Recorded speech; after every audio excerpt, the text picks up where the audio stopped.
From Omro down to Mayville, from Rosendale to the Ledge, and everywhere in between, it's time to get you caught up on everything happening in the Flyway Conference. This is the Flyway Focus Sport Report, your home for the best whip-around coverage of your favorite local teams. Now, with all the latest, here's Jordan King. Good Saturday morning to you. As we close out August, we finish up the 2 weeks of non-conference football play. Campbellsport started slow last night against rivals Kewaskum in the Kettle Moraine Bowl, but the Cougars used a 17-point second quarter that included forcing a couple of turnovers to open up a commanding lead. Running back Riley Kohlmann had one of those scores, a 51-yard rushing touchdown that came to play after the Cougars picked off Kewaskum. Kohlmann says the rushing attack has gained some momentum the last 2 weeks. He hopes it'll continue into conference play.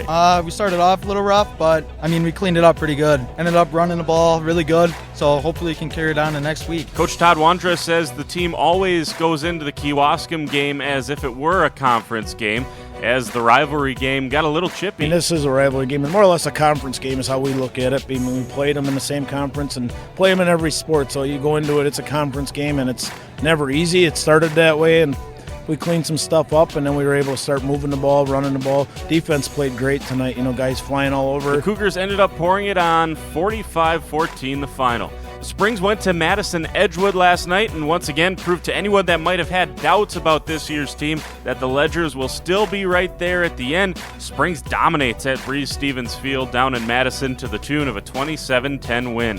Lemire Lions went to Edgerton last night, and Edgerton got a measure of revenge against the Lions after last year's loss at Lemire. Lemire falls 21-20. According to reports to the Dodge County Pioneer, the Lions scored a touchdown as time expired, went for two, and was stopped at the goal line. Sound familiar?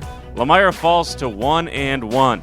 Mayville got to 2-0 last night. They dropped Husticon in similar fashion to what Lemire did to them last week. The Cardinals get a 47-14 road win.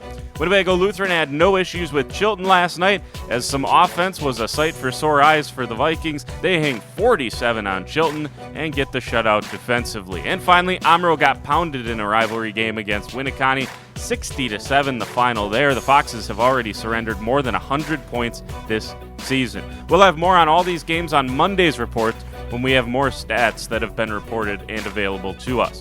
In volleyball action yesterday, Winnebago Lutheran won its first match before losing the next two at the Reedsville Invitational. The Vikings finished fourth out of 8 teams. Meanwhile, Springs Volleyball went 2-1 at the Beast of the Northeast tournament in Appleton. The Ledgers got a tough 3-set win against Mosinee before being swept by Oconto Falls. Oconto Falls, one of the top teams in D2 usually. Later in the day, Springs swept Ripon, which meant the Ledgers finished second in Pool H2 Oconto Falls. Today's schedule could feature as many as 4 more matches for the Ledgers. Things get going at 8:30 this morning with the match against Luxembourg-Casco. Last year, Luxembourg-Casco was one of the top-ranked teams in D2. Elsewhere today, Campbellsport and Mayville Volleyball are both at Hartford Union High School. Omro Volleyball hosts 8 teams in a tournament of its own, and Mayville Cross Country is in action in a meet at West Bend West. We'll be back Monday. Hope you have a great weekend. For the Flyway Focus Sports Report, I'm Jordan King.